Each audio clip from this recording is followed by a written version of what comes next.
All right. Hello, everyone. My name is Kevin Gerns, and this is the presentation SEO for St. Joseph Business Guild. I was asked to give this presentation. I actually gave the presentation yesterday, and then I forgot to record. So I'm trying to make up for that right now. And a few quick notes before we get started. If you want to follow along with some of the materials or just get further updates, you can go to the web address that you'll see up on the top of this screen here, citieswebservices.com/SJBG, obviously for St. Joseph Business Guild.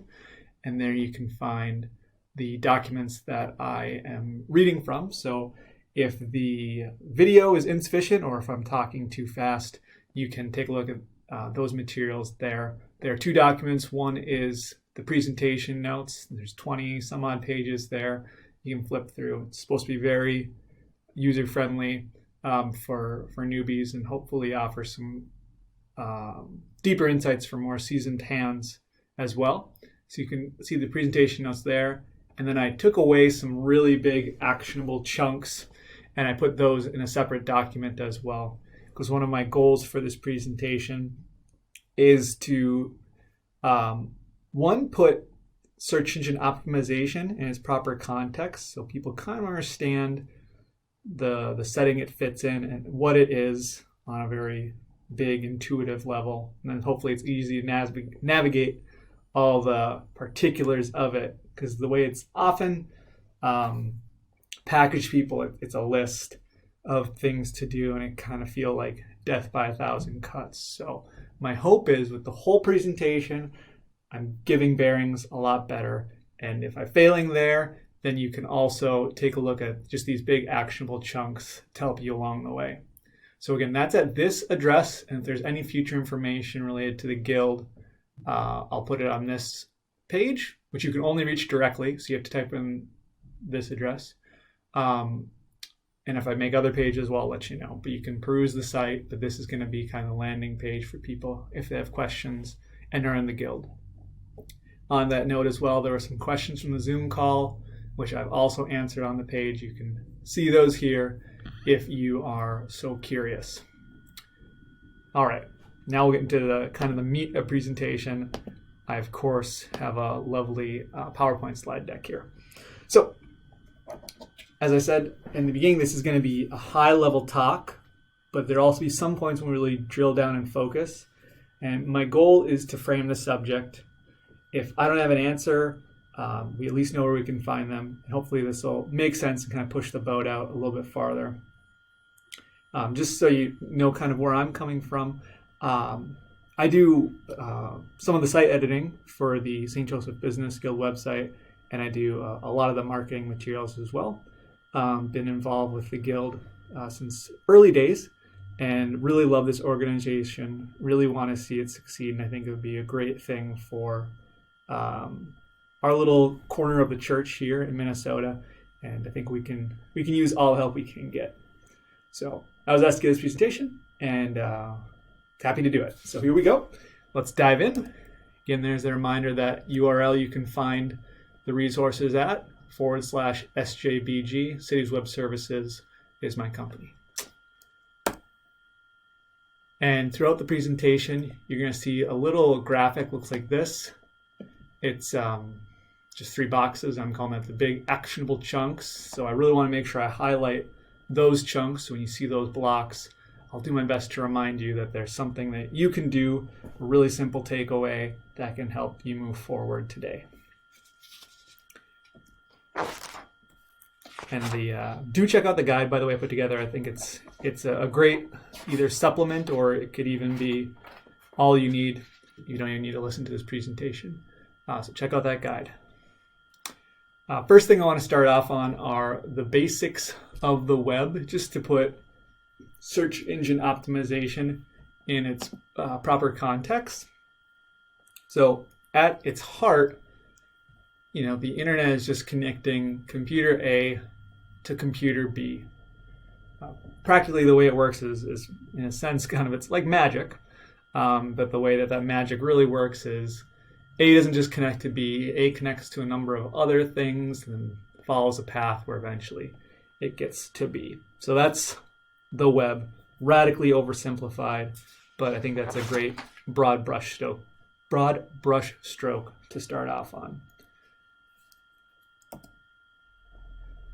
So knowing that the internet is just a series of connections connecting one computer, ultimately that's all it is one computer to another computer, and there are just all these way stations along the way. Practically, what does that look like when it comes to search engine optimization? And to optimize anything for a search engine, you need to have a website, and there's a process for site building. So first and foremost, let me get my pen going here, and maybe I'll get a better color than the red I was using yesterday. Let's check out this green. That's nice, we can use that. Okay, so first and foremost is, if you're gonna have a website, you need a domain. That's the www. Hey, whatever is the name of your site, whatever the actual, this is the actual domain, the thing at the end, so it can be .com, .org. I don't know if .etc. is a domain, but that's the idea. So you need an address. You can find those at a number of different sites like GoDaddy.com, Namecheap.com. Also, a number of hosting providers you go with, they might be able to tell you if a particular domain is available as well. So think of it as that's the thing that people use to find your site, is the domain, or at least that's where they end up. But where the site actually sits is on its own computer, or series of computers, and that's your host. So this is where the domain might be best thought of as like the cell phone number, but the host is actually where all the files are. So that's the computer that's being connected to. This is something that you don't really see much of. You see the domain, because that's what you type into your browser. You see the site and you build it. You don't often see the host, and ideally that's what you want. But maybe first kind of big actual chunk I want to make sure I hit home is don't get a host service on price alone, because there's a cost to that. So you really need to know what's involved in your hosting service. Like I said, this is something which people buy a lot on price, but you don't think much of it because you don't see a lot of it. But let's just say if you get the wrong hosting, that's when you really feel it, and it can be particularly painful. So make sure you're getting a good host service. For a domain name, here's another good tip. Look at what your competition is doing and just do something similar like that. You want to be part of the herd, but you want to make sure that you stand out in the herd as well. So see what your competitors are doing and do something like that. Ideally, if it's something that's easy to remember, easy to spell, easy to pronounce, then that's golden. So keep those things in mind. That all has an effect on your SEO, at least insofar as if people remember your site, then it's easier for them to find it. So domain is like the cell phone number for the site. Host is where it actually lives. And then you need to build that site on your host. And these days, you don't have to have much or really any coding or programming know-how to build a site. There are all sorts of different services you can use. Wix, Weebly, Squarespace,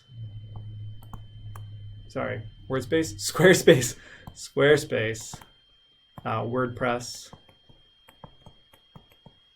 And they each have their kind of could say pluses and minuses. For my part, I really like WordPress. Over a third of the internet runs on it. I think that's the conservative estimate. It's got a great support network, and it has a little bit of a learning curve. Once you get over that learning curve, it's really intuitive. And so that's how you actually build your site. And a lot of the way those systems work is just drag and drop. So just throw things in there, bada bing, bada boom, bada bang. So usually you start by making sure your domain's available, make sure you got hosting, and then on top of that, you build your site. So that's how you could really boil it down to, this is, the prerequisites you need to get a website going. And then you could say after After those 3 parts, then there's step 4, which I don't have featured here. And step 4 is learn and improve.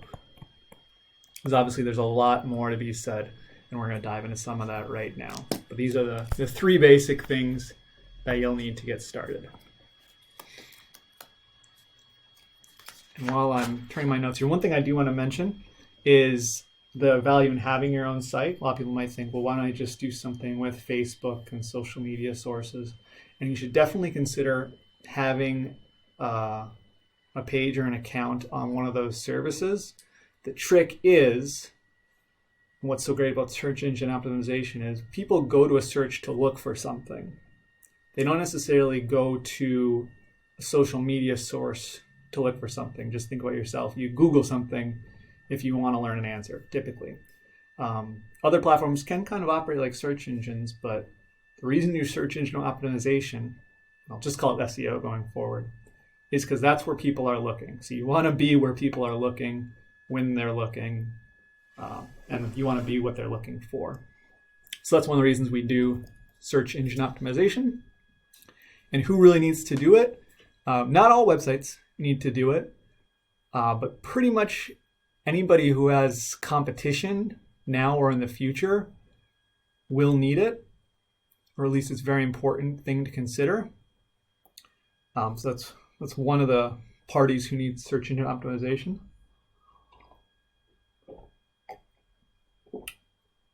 But it's also to make sure that your content, or you could just say your site, so we'll make content. Within content is site. You want to make sure that people are actually finding your site. So that's another reason why you might need search engine optimization, because the way people find a site overwhelmingly is they enter something, enter a phrase, which is called keyword, into a search engine bar here, and then that gives you a page of results. So you need search engine optimization for people to find you when they enter the right things here. Obviously, if you're typing, I'm probably going to keep using pies as an example.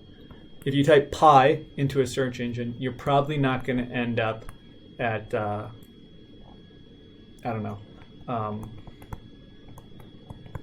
Luther Car Dealership in Hopkins, because it's not their site, their content is not optimized for pie. So you need search engine optimization.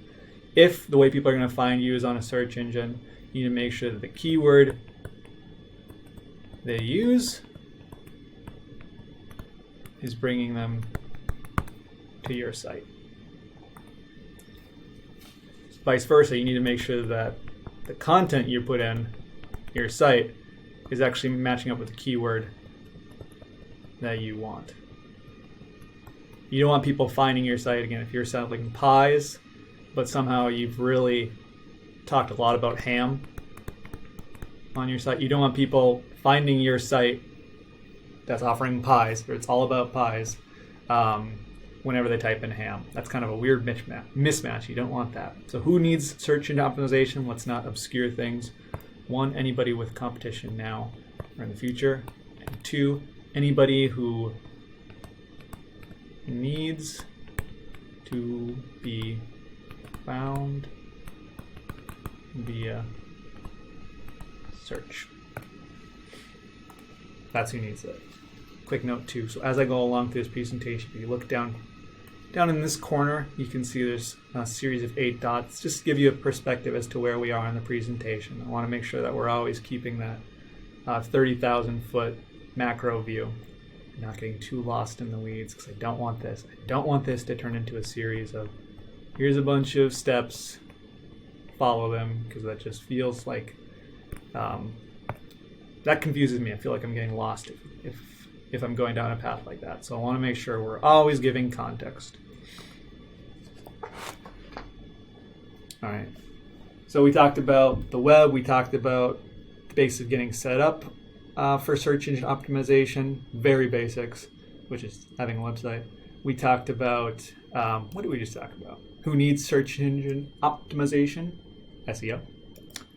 Now, what is a search engine? And this is a really basic question. I think it's also really helpful to think about this and to use this as part of the lens through which we view SEO.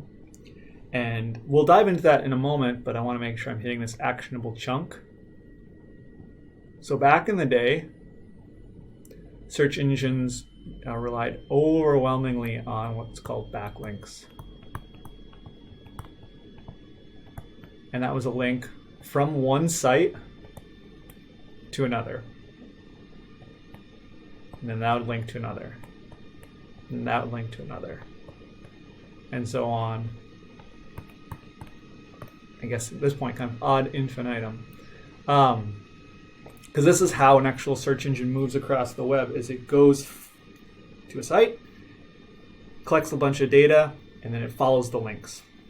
So that's how a search engine operates, or that's just one thing we really want to make sure that we're remembering, which is if you don't have a link or you're not linked somewhere else and you're not linking to other places, you're really hurting your opportunity for search engine optimization.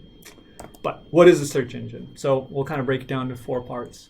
So first, they scour through the net by links, as I just kind of relayed. They look at the code behind the website. So obviously a search engine doesn't look at a page in the way that we might, but they look at what's underneath the page. And that's important to remember as well. When you're doing SEO, you need links. You need to make sure that your site appeals to people, but that it also makes sense to the machine. And when it looks at this code, then what it does is it stores it and it sorts it into something that's useful. And then what it tries to do is it tries to match user searches when they enter in keywords with what they're looking for, and it returns a search engine results page. Something like that, obviously much cleaner, much bigger too. So that in a nutshell is what a search engine is and does.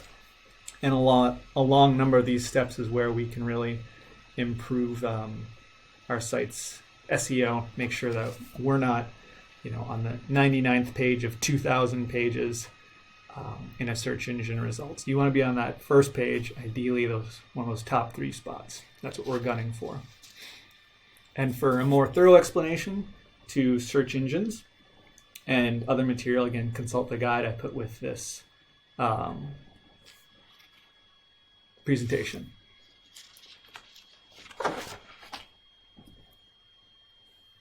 All right. Now, what challenges are there in doing SEO? Answer: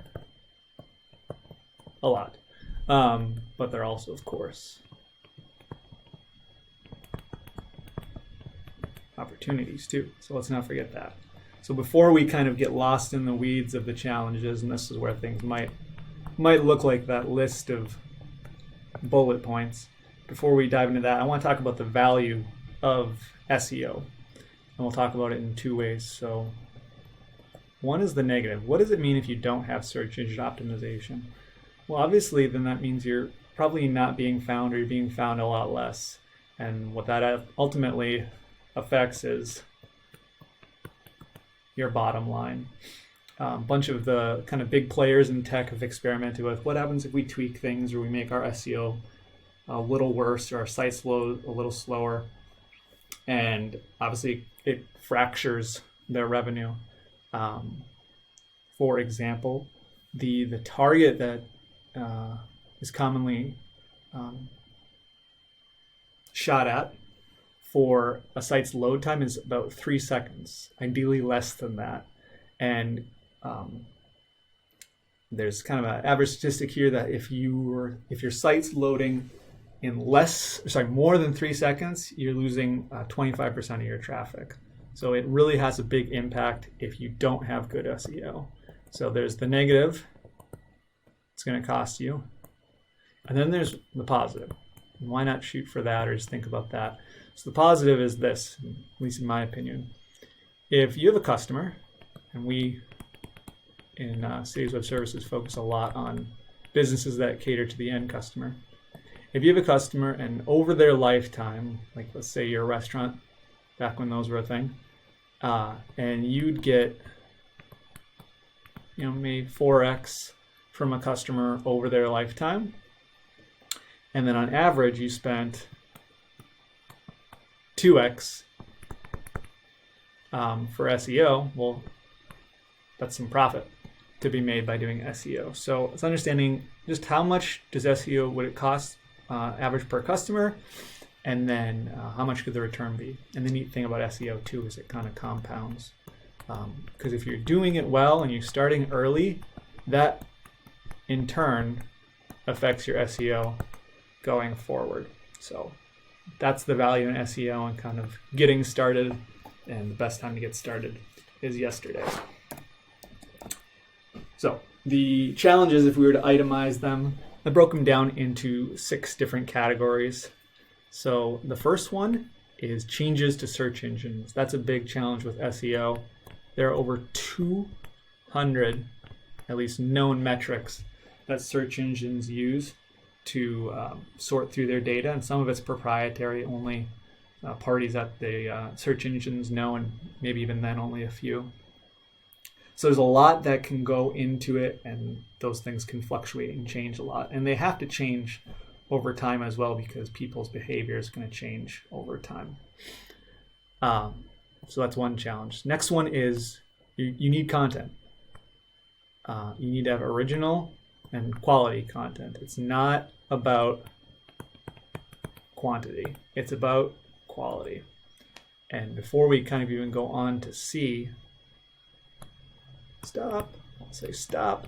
There's a point I really want to iterate, which I should have iterated already, so I can reiterate it going forward. And I want you to think this whole time about what SEO is.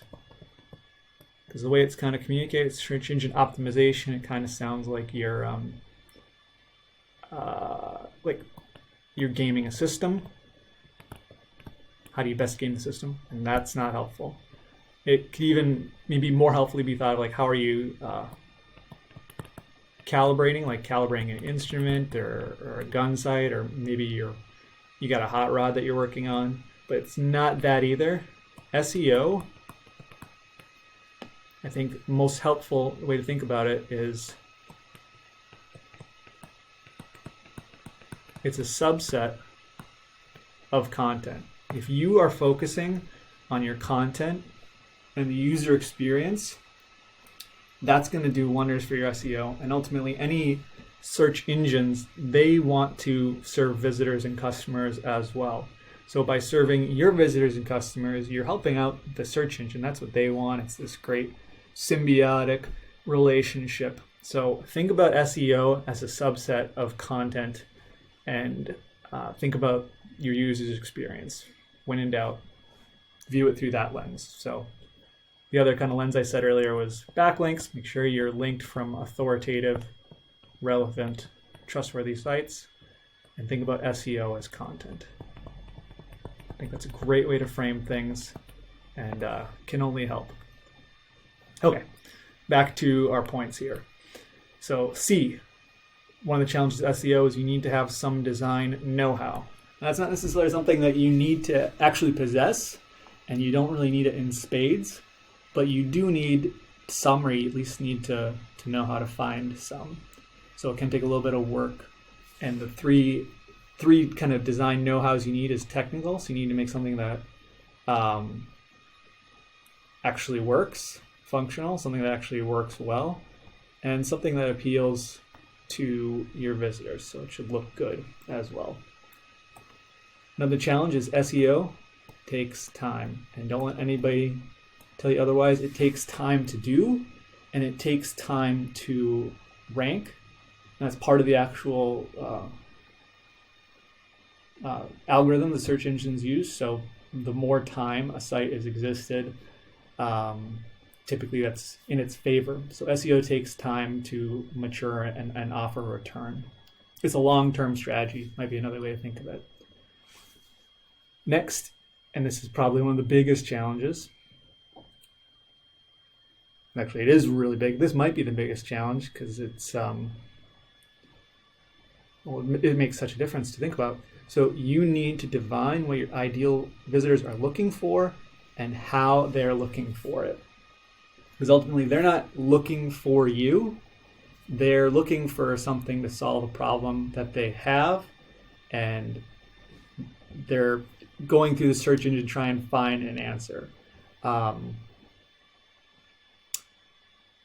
of a great way that I think I laid it out here. So they're trying to find the simplest way to get what they want. And that's a big difference than thinking that they're trying to find you. So you want to be on that simple path that they're taking.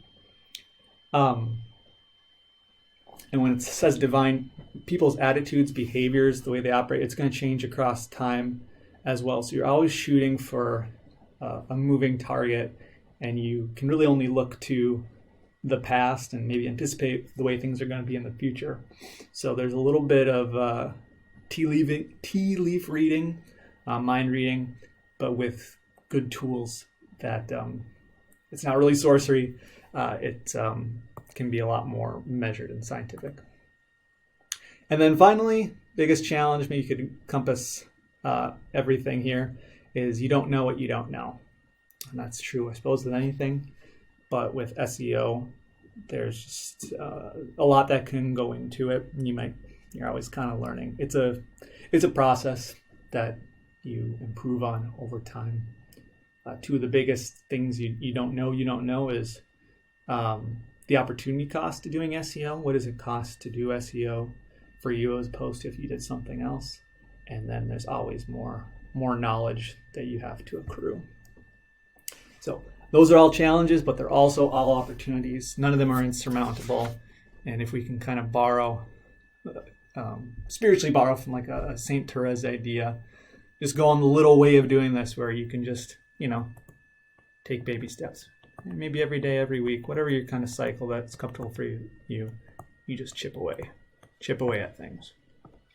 Okay, quick break for some water here. Maybe I'll even pause the recording.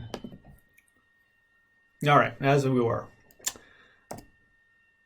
The basics of SEO. So now that we've hopefully given the context for what SEO is, now we can dive into how do you do it and how do you make sense, how do you get a reliable plan for tackling SEO.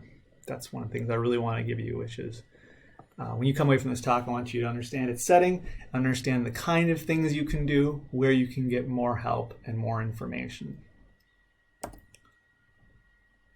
So the first element we'll talk about with SEO is content. And if you remember, I said that SEO is a subset of content. SEO is about making your content really good so that it works for both the machines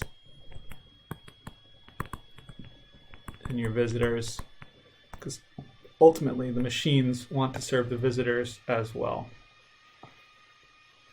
And what is content? Content is pretty much anything. Practically speaking, what it usually comes down to is things that the visitor is looking for, and that can be text, pictures, video, files, and so on and so forth. So content is at least practically the way we conceive of it, is it's the stuff that people are looking for. So having good content is king. And the way that content affects your SEO is an indirect relationship. If you have good content, then that's likely going to attract people to your site. It's not necessarily the case that if you have an amazing photo, the search engine really appreciates an Ansel Adams picture. Rather, if that photo is attracting people to your site, then you're catering to the user experience, and that's what's going to help your SEO. So content is really king when it comes to SEO. I don't know if we can say that or reiterate that enough. And a helpful tip there then is make good content and find a way that you can basically economize with your content. So one thing is, how can you get more out of your content? For example, if you have a site that has pictures, well, maybe you have a description nearby that picture of what's going on in it, or at least a subheading. Or maybe you have a description of the picture. So if the site can't load, or somebody, I guess it wouldn't make sense if they're visually impaired, but maybe they're having their the site's being read to them via utility, so it's just reading code. So maybe you have an alternative description rather than the actual picture itself, if for whatever reason the picture can't work. So there we have context, we have description. Those are two things you could do to really do more for your content that can do more for your visitors, and it also does more for the machines, because the machine isn't necessarily going to appreciate what the picture is, but it can look at these context clues, and it can look at the alternative description, and it can more or less get a artificial idea of what your picture is. So you want to think about how can you boost the application of your content. So pictures, that's one way you can do it. Another thing you can do is, if you have like videos, is you can syndicate them. So maybe release them on different platforms. Make sure there's a link back to your site. You can have a transcription made of the video recording, and that's not something you even have to do. There are utilities that'll do that for you. So you have a transcript of the video. You can maybe cut little clips from it. And again, the whole idea with all these things is, how can you make the experience better for the user and better for the machines? And you want to try and find that balance between pleasing both of those two parties. So it's important to remember too that you have to work within the way the machines work, but you definitely don't want to try and take any shortcuts. You don't want to try and cheat the system. More content's not necessarily better. Duplicate content is not necessarily better. It's actually often harmful. So make sure you're being smart about what you're doing, and you're actually providing, above all, value.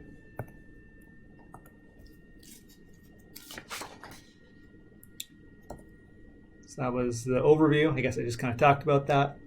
And this isn't, this talk isn't meant to be a deep dive into what your content should look like or where to find it. There are recommendations in the document, but that's kind of beyond the scope of this talk. I will say a few things though to can hopefully help give the good setting, a good setting for how to think of content. So one thing you want to do when designing, building your page, is you want to think visually, because that's how people are going to read your site. And they read sites more like magazines and less like novels, and they're going to be seeing it, not your whole site, but a particular page, and they're going to be seeing a chunk of a page at a time, and usually they're going to see the top of your page first, and then they might work their way down, and they scan materials, so you don't want to have long blocks of text. You want to have a hierarchy, so maybe you have a heading, a subheading, short burst of text, and so on and so forth. So you want to make sure you're thinking visually, think for the visitor's experience, both for your own sake and that of your visitor. You also want to have a clear hierarchy for your site. So maybe you have your home page and has different sections, and then maybe those sections link to pages where people can learn more. Then those pages can network out, and so on and so forth. And maybe some of these connect, back to each other. But ultimately, you want to have a sound kind of canonical structure, both for your own understanding, and also this will just, if this is designed well, it's going to carry forward into your site as well. So have a good structure, think visually. This is something we'll talk about in a little bit, but also make sure that your site looks good for whatever device someone's going to be looking at it on. And this isn't sorcery. Like I said, we'll dive deeper a bit into that later. But the way that people use mobile is not the same way they use tablets, which is not the same way they use desktops. So keep that in mind.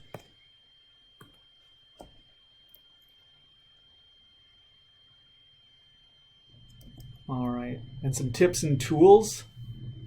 Look at the document, because again, I don't want to go too much into detail on particulars. But one thing I do want to iterate or reinforce is finding a system that works for you. So maybe you map out in a spreadsheet content that you can update over time and when you're going to do it. Maybe you do it daily, weekly, monthly. But basically, if you just find a system and then you just lean heavily on that system, that's a great way to make sure that you're rolling out content and then just tweak it to make sure that it's providing value to your customer. I'm going to take a quick pause here, get another sip of water. And do look at that document, because it did put in some information as to where you can find good content, either if you want to put it together yourself or just helpful things to keep in mind if you're going to hire that out. So it doesn't need to be an overwhelming thing. All right, so keywords, that's where we were on next. Keywords are huge. So we talked about the importance of backlinks. We talked about the importance of thinking of SEO as content. And we mentioned keywords earlier as well. What are keywords? Keywords are words or phrases that people enter into a search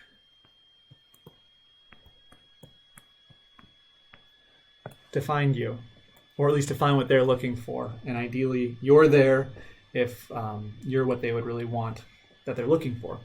So keywords are so crucial to know and get comfortable with when it comes to SEO, because they dictate pretty much everything. So here's a great big actionable chunker. Just keep in mind. Find keywords first. Build content around them. Just like I talked about having a structure for your site, you want to build off that structure, even if your ultimately your site doesn't look as clean as this structure. You kind of want to have those bones to build off of, and you want to build off of keywords, because keywords are how people are going to find your content. Now, we'll dive into that in just a moment, what goes into a keyword and how to think about them. Make sure I want to hit these big actionable chunks. That's really important. So if you use a keyword to find content, then you need to optimize your content so it matches up with this keyword. And typically the way you do it is one page, one keyword. So you optimize a page for a particular keyword. So the astute observer here might notice the timer restarted. I do a little bit of video editing because I wanted to make sure this information was included. I had technical difficulties during the first recording. So you want to optimize one page per keyword. Pretend that all fit. So you need to keep track of what keywords you're optimizing on what page. That way, if things change, you know, okay, so I was optimizing this page. Well, it turns out the keyword changed, so now I need to change this. Just easier to keep track of things, so we're going to dive in a little bit there. And I don't think I've emphasized it enough, so let's really take a moment here. Let's maybe pause even for a few seconds, build up suspense. You optimize a page not just by, thinking about a particular keyword or even including like pictures or something like that. You need to actually include that particular keyword. Remember, a keyword can be or it can be a short single word up to a longer phrase. That's what you're optimizing for. So if you need to include that keyword, where do you do it? Well, one, you need to make sure you're doing this organically. So you don't just fill a page with that keyword. Don't even try any tricks. Really want to caution against that. This should be really natural the way you're doing it. And then where you include that keyword. So let's use this example. Then we're selling pies. We want to optimize for blueberry pies in Egan. So then first we might include it in that individual page's URL. So it could be at oursite.com/pies/fruit pies /berry pies /blueberry pies in Egan. So whatever the end of that URL is, for those of you who are into trivia, it's called the slug. You want to include the keyword you're optimizing for in that URL at the very end. You want to include it in the title of that page. You want to include it in what's called the meta description of that page. And you want to include it in what's called the H1 header. So there are 6 levels of headings in a page. This is the first one. Now, if these items were Greek to you, especially these, don't worry about it. There's information you can find readily available to make sense of those items. And the reason they're so important is because when a search engine results page returns all its various snippets of results, when your result is returned, what's going to be included in it is that URL, the title of the page, the meta description as well. And there might even be a little excerpt from the body copy. So all this tells the search engine, this is what this page is about. I think there's another point I wanted to make here, but oh yeah.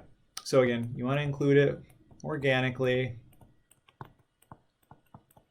You also don't worry about being too particular about using the exact words. So for example, if you have your title, it doesn't necessarily have to be just blueberry pies in Egan. It could be come experience our blueberry pies in Egan, come taste the tastiest blueberry pies in Egan, or things of that nature. So you can vary it up, and then you don't necessarily always have to use the exact word. So pretend that in America, or at least Minnesota, we called pies tarts as well. If it makes sense that you can use a synonym, sometimes the search engine, to varying degrees of success, will match up a synonym with the word you're using. So you don't always have to just always be using pie, pie, pie, if tart is an acceptable synonym. So these spreadsheets just help you keep track of your keywords. That way, if they change, you know where that keyword is distributed, so you can just change it really quick. Makes it a lot easier to make sense of things. Let's again reiterate, you need to include that keyword for optimizing. And these are all the places you want to include that keyword. And the spreadsheet just helps you make sense of it, keep track of things, and then maybe a little meta note on organizing the spreadsheet. So you want to have a clear visual hierarchy in the spreadsheet. And I'm going to make that make sense in just a second here.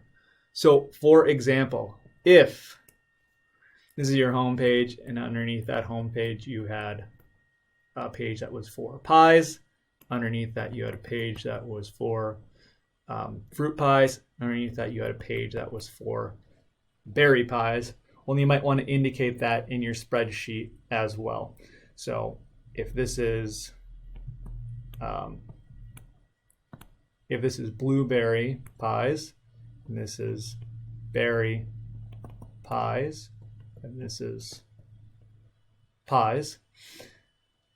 This level might represent pie, this level might represent berry pie, and this is the actual page you're optimizing right now, which is for blueberry pies. And again, the keyword you'd be using in our example is blueberry pies in Egan.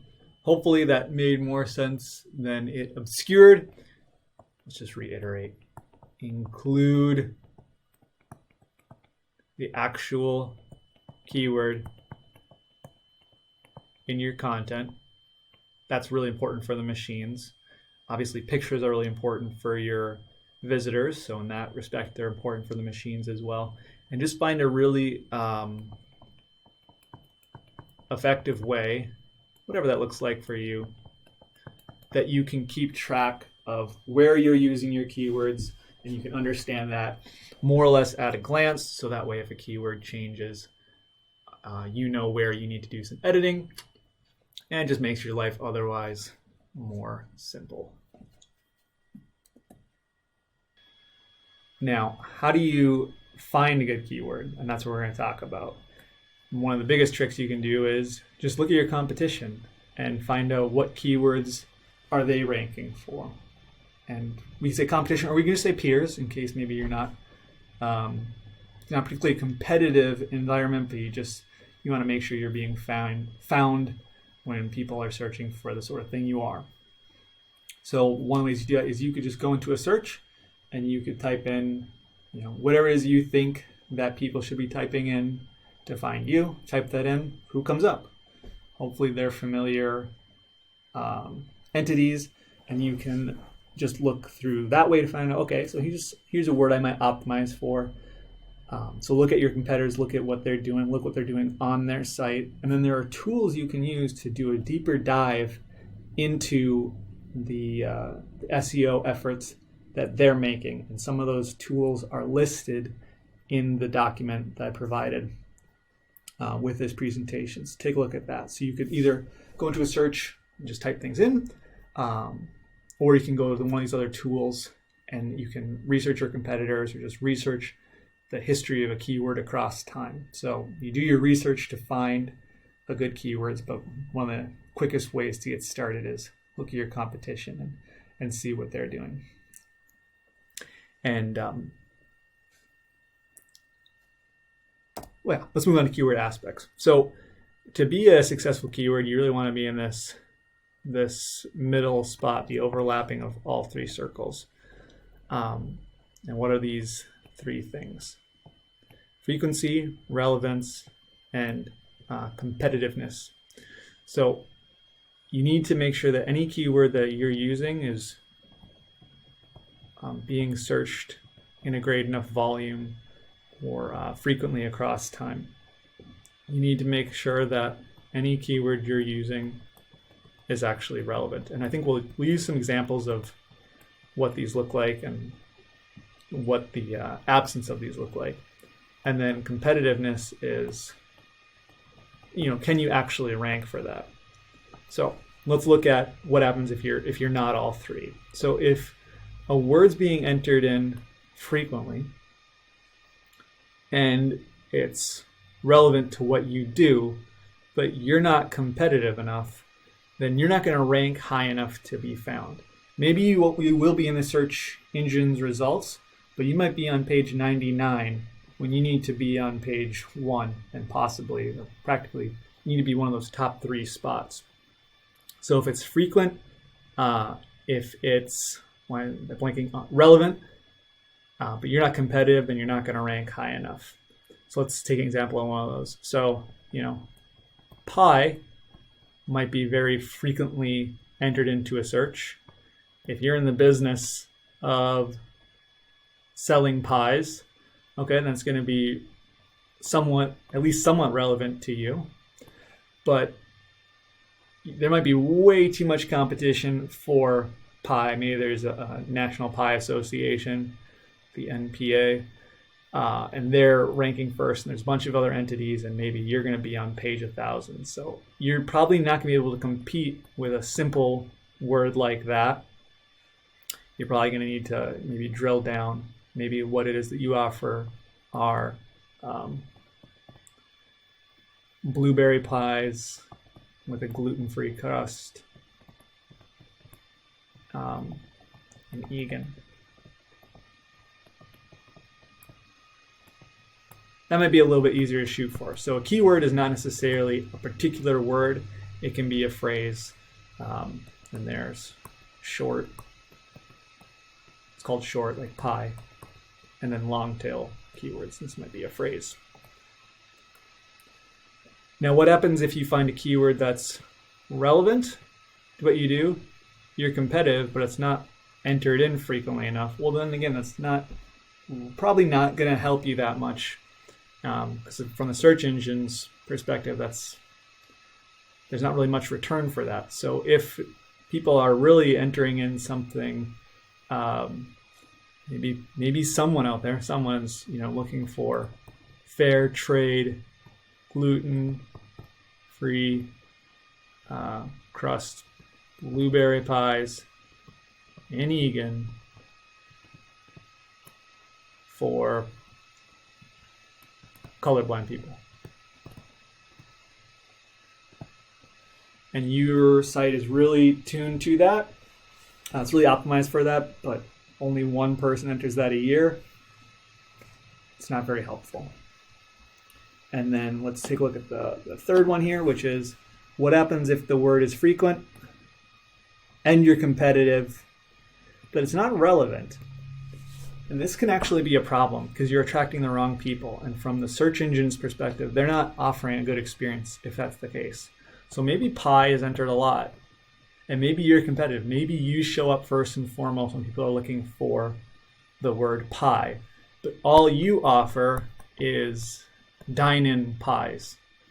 When what they really want is, delivery pies, pie ingredients, wholesale pie ingredient purchasing. You're attracting the wrong people, and that is not good. You want to attract the right people in the right amount. So any keyword that's kind of worth its salt or good for you to optimize for will be something that's frequently entered, that you're relevant for, and that you're competitive for. And it might be the case that you're only competitive for longer tail keywords. But over time, you can work your way down by offering a good experience to shorter and shorter keywords, if that's something that you would actually want to do. So these are the aspects of any keyword. Any good keyword is going to be frequent, relevant, and you're going to be competitive for it. And keywords are what people use to find content. I think that does it pretty well for an overview, but you want to ask yourself, really, this is the actual chunk. Anytime that you're working with a keyword, ask yourself, is it high enough volume? Is it relevant? And can you be competitive with it? Find a keyword that you can be all these three for, and then build the content around it. And that's a lot less mysterious and hopefully a lot less like a list of a bunch of crazy things or, throwing darts at the wall. You don't have to go it alone. You can type something into a search engine to help you figure out a keyword to use. There are tools that you can use that look at all sorts of helpful data. Any resources I list here, they might be out of date, so this is all, maybe start looking at these things, but there might be a better tool for you. But you can always start somewhere. And then big tip you can take away is pay a search engine to feature your result. So if you look at a search engine result page, sometimes there will be 1 to 3 snippets at the top that are sponsored. They're ads. And sometimes people just go, nope, don't want to click those. And they go to the organic results. But if you decide to pay, you'll go right to the top.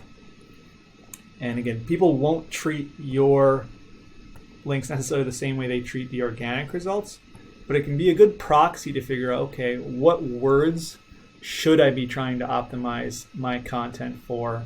It's a quick way to figure that out. Obviously, there's an upfront cost to that, but you can save time, figure out, okay, these are the words that I really should be crafting content for, and then just stop paying for it.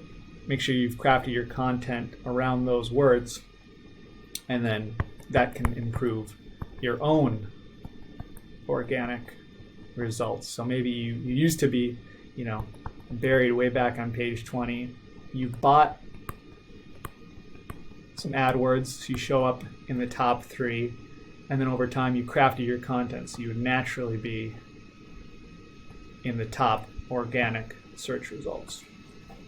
So that's the tip. You can pay for a time to display your page at the top, optimize afterwards once you found these are good keywords, and then stop paying, so you'll be organically returned just by virtue of what the search engine does and all its massaging of data and scouring the net. And I see we're at 51 minutes, more or less, so we actually are getting close. So these last couple points will hopefully take a lot less time, because I don't want to go into detail. This is more or less telling you sorts of things you need to think about for the basics of SEO. And what we talked about so far are content.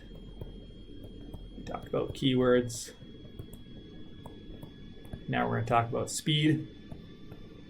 In general, the faster a site loads and operates, the better. And in general, the slower a site operates, the worse. Now it's in general, because speed is not as straightforward a thing as we might think. A site, for example, could load immediately, but have really nothing of interest on it. Or it could load really quickly, but maybe the thing that people don't want is what's loading first, when what they really want is something down here. Or maybe the site actually does load what people want, and it loads that first, but then there's additional stuff that's going to be loading after that. So from a user's experience, they're like, hey, I got my stuff. This is what I really wanted, while this stuff is still loading. So speed is something which you got to take with a bit of a boulder of salt as to how to measure it. In a perfect world, your site's loading in a second. But you want to make sure that first and foremost, you're catering to your visitor, because that's huge. And their experience of how your site's loading, as opposed to how fast it actually is loading. It's all about the visitor's experience, or at least it's first and foremost about that. And some things you can do to increase your speed. So one is you can measure the speed of your site, and these utilities can break down what's slow on your site, what could be optimized. They might recommend, here's some things you can change to make your speed faster. They can show you what's loading when on your site, so you can measure things. Something that's really important, I should have had an actionable chunk for this one, is your hosting. So where your site lives is also very important for your speed. So you want to make sure you have a good host service. You want to make sure that the thing people want loads as soon as possible. And then you can worry about the stuff that might be secondary to that, have that load next. And by and large, just trim the fat. If there's ways you can shrink file sizes, compress information, cut things out, and there's no love lost there, that's all the better. So for example, if you have a picture on your site that's 5 feet by 3 feet, if you actually looked at it in its full resolution, you don't need that. Maybe shrink that picture down so that it's 5 inches by 3 inches. And maybe it actually should be 5 centimeters by 3 centimeters. So if you compress your picture beforehand, then put it up, all right, so you've trimmed a lot of fat, and that's going to do some great work for your optimization. So keep in mind, speed is in general, it's about the user's experience. You can find tools to measure, and they'll give you tips as well as to what you can do. Sometimes they'll give you really specific tips you can use, so not just, fix this, but here's how you fix it. And just cut things wherever you can, but don't overlook the importance of where your site actually lives, the host. Just a little inside baseball.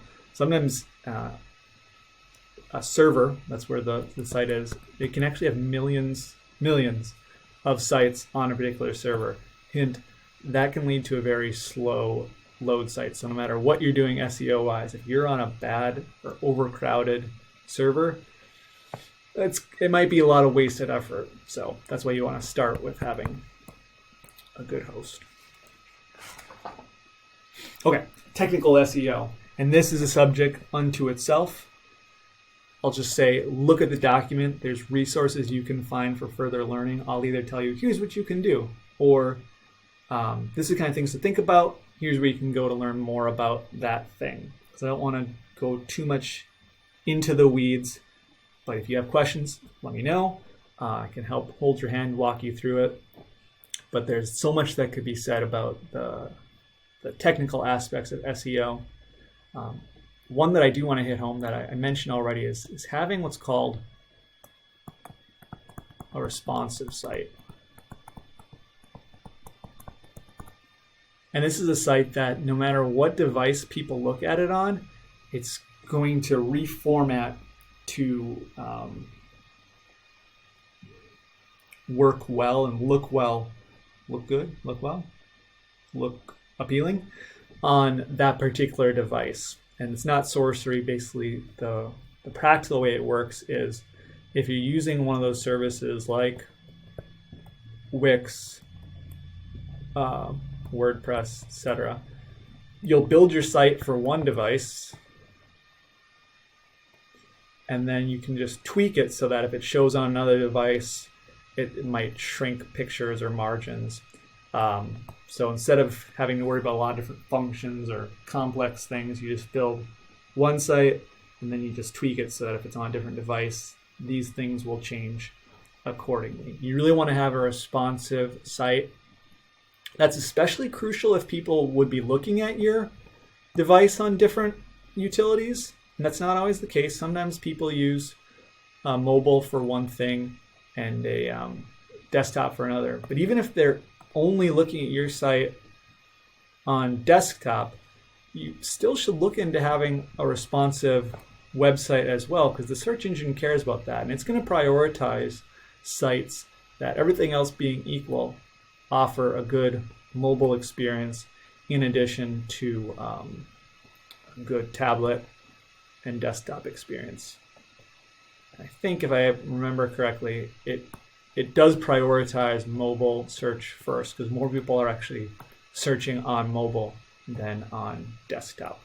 But don't let this overwhelm you with the technical things of SEO. If you didn't want to go too deep into it, you can definitely go down that road. I'll try and mention some things explicitly in a few moments, or minutes at least, as to what you can do to improve your technical SEO, but you can find more resources in the document I put with this site. With this site, with this presentation.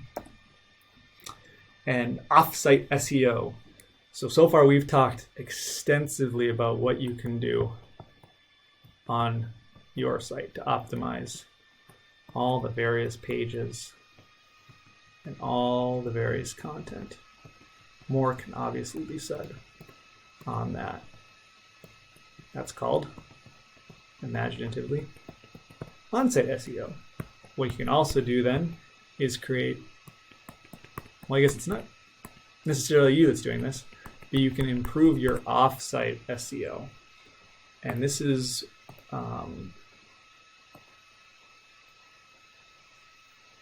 lost my train of thought here. This is using backlinks. So is there an authoritative, reliable, relevant, trustworthy site that you can be linked to, or that you can link to, or that you can be linked from? So maybe it's like an industry specific directory, chamber of commerce. Maybe you're putting out a news blast to local media. Maybe you cater to local businesses. So if your site is linked to from other sites, well, that's going to help the search engines find you, because remember, they crawl across links, and the more relevant and authoritative links that you get to your site, the better. It's kind of a weighted democracy, where if there's a really reliable organization and it links to you, that's in a sense an endorsement or a vote. So you want to make sure that you have links to relevant pages, relevant other websites, and that they link to you as well. And it's really crucial, again, quality over quantity. If you are in the business of selling pies and you are linked to car repairs, janitorial services, children's book illustration, things like that, that's going to look kind of weird to a search engine and to your visitor as well. So it's finding things that are authoritative, reliable, trustworthy, so on and so forth. This is a really important tip then. So if backlinks and offsite SEO are so important, what are some things you can do to really boost your offsite SEO? So one thing is, like I said before, look at your competitors. Who do they link to, and how are they linked to? Can you link to those same people? Can you have those same people link back to you? Another thing is, how can you partner with people with whom you operate or do business, or who run in your circles regularly, to get your content out on their site or their platform, have them do some work for yours, do some of that cross-pollination. Basically, where can you maximize the connections you already have? Maybe you get set up on a review site, and then you have those reviews obviously point back to you. You can ask for those reviews when you're giving a service. So ask for people to review. Obviously, don't ask for them to lie in their reviews. Maybe your business has a really natural partnership with another sort of business, like you're a print shop and there are some designers over here. Well, gosh, make sure those designers' web pages link to your site and vice versa. So look to see who can you partner with that you're already acquainted with. And that, I think, is the points I wanted to make sure I did not forget when it came to offsite SEO. Oh, one other one too is charities. So if you can get involved with a particular charity and have them link back to you, that looks really good to a search engine. Not because you're necessarily a do-gooder, but the charity sites usually have an authoritative ranking to them. So those were the big points, the basics of SEO. So now what can you do today if you're like, okay, I drank all that in, what's my next step? And I have some recommendations. First and foremost is get set up with Google My Business or the Google Search Console. So the way that a search engine works is it doesn't try to find you, but if it goes across all the links and it finds you, then it's going to record that. So instead of waiting for the search engine to come to you, you go to the search engine and you submit your information, and there's a process for this. And there's a little bit of back and forth. It takes a little bit of time, but kind of thinking of things in the Pareto principle. Maybe you're spending 80% of your time doing something else, and it's giving you 20% of the return.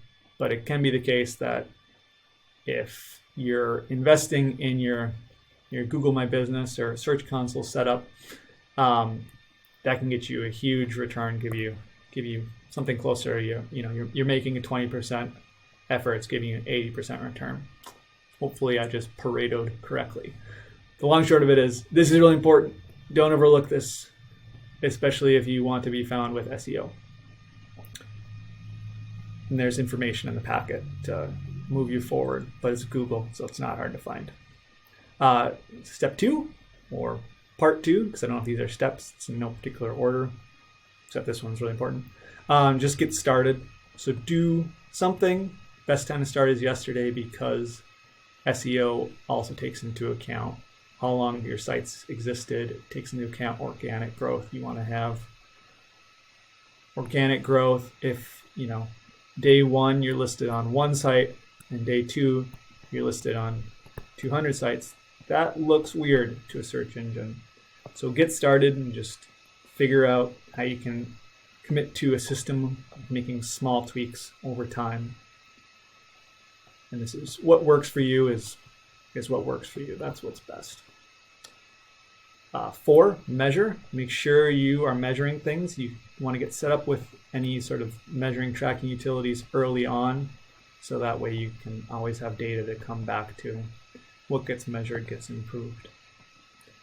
And then submit your site to sites with authority. So find those relevant sites, find those authoritative sites, and submit your website to them, or link to them from your site, vice versa.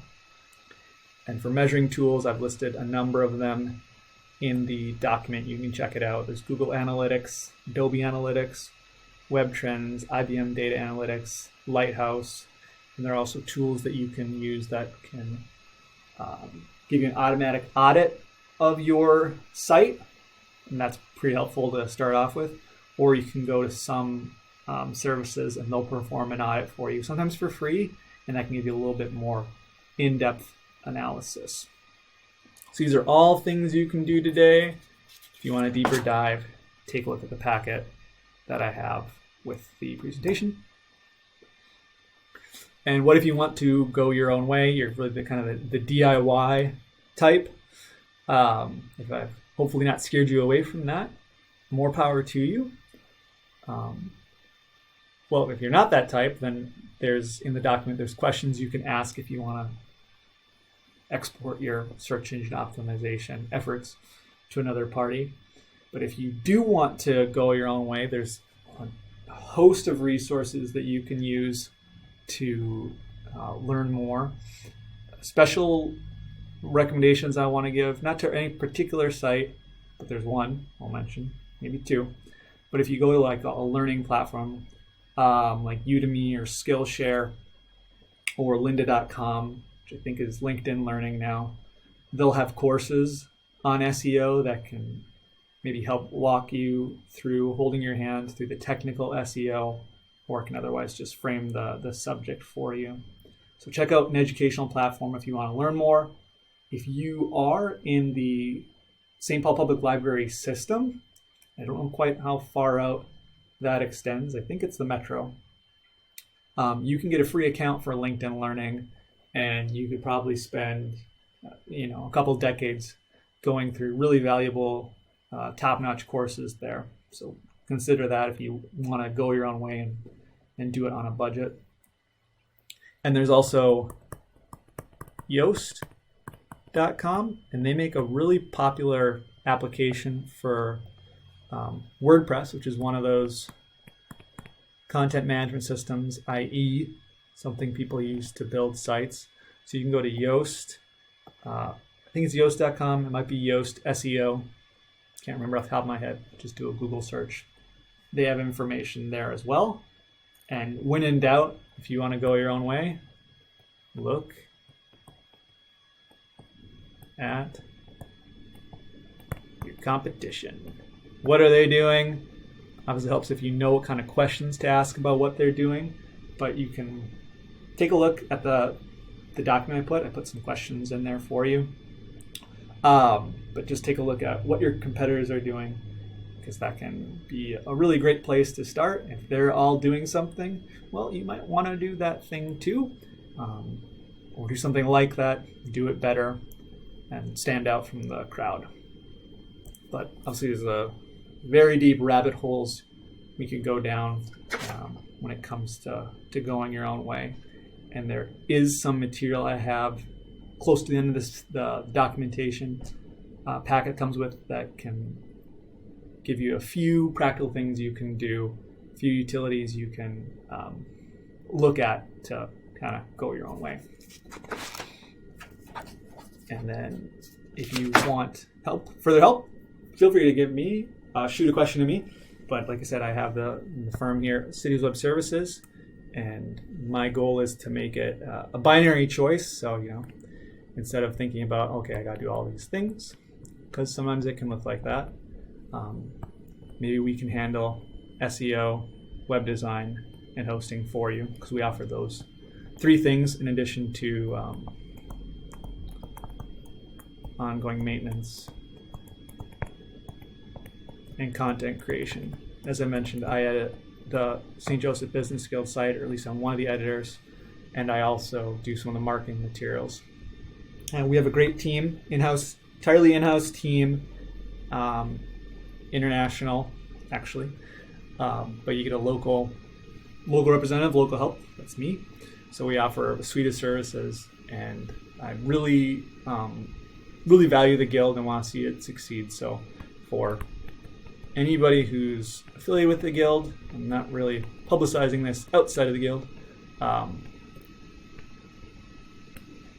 offer 50% off any of our standard services. So that would be like search engine optimization, web design, and hosting. So take a look at that. Otherwise, but feel free to shoot any questions you have to me. Best way is my personal email. I'm going to put it up here. kmgurns@gmail.com.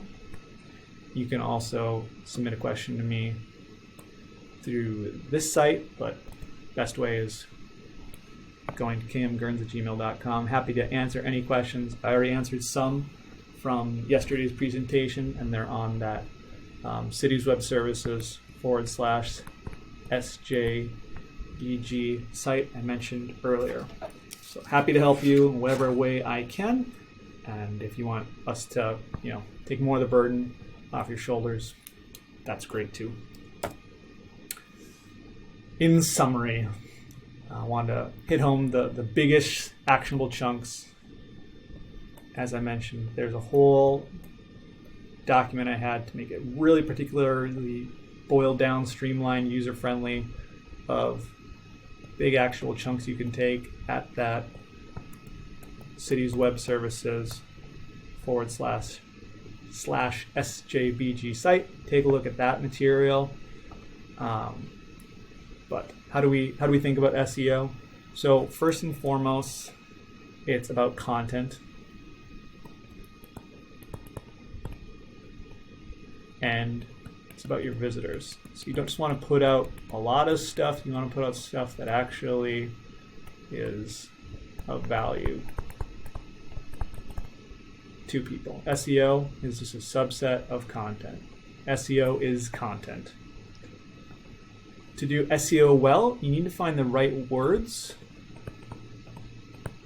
that people are using to search, and then you build your content around that. You can try and do it the other way around, building content and then tweaking it later to suit a particular word, but it's recommended you start by finding a good keyword and build content around that. So content, keywords. Ultimately, you want to be moving in the same space as your competition. You want to be in the herd, and that's why it can be really helpful to look at what your competition is doing and then do it better or do something different that's better. But you want to be in the herd, but you want to stand out from it. And this can be a great way you can find what keywords and content you should be shooting for. But you can also use different tools to find out what are your competitors doing and what keywords, keyword has a D, what keywords you should be optimizing for. And then finally, make sure that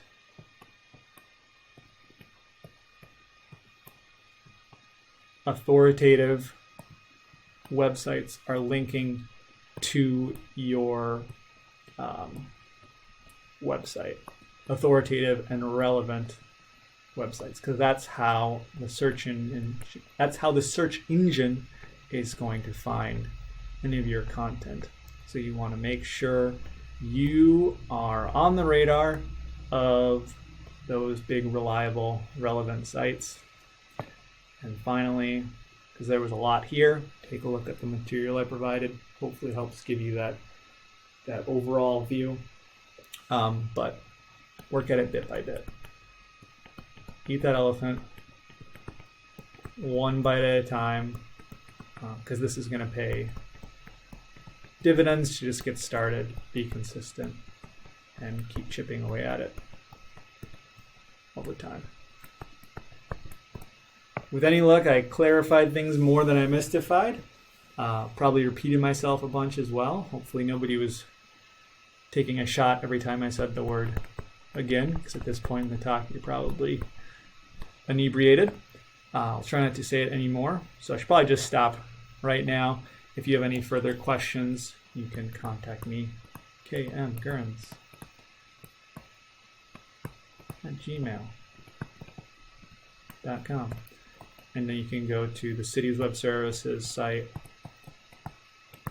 /SJBG. Happy to help in whatever way I can. And went a little longer for this presentation. Hopefully it was all for the good. Thanks so much if you've watched to this point in the presentation. If you have, you can just send a message to me just saying, hey, Kevin, I checked it out. Thanks for doing that. Or just offer any insights you have, any questions. I'm happy to answer them or feature more information as it's helpful. But thanks for being here today, wherever today finds you. And hope you are well, and God bless you.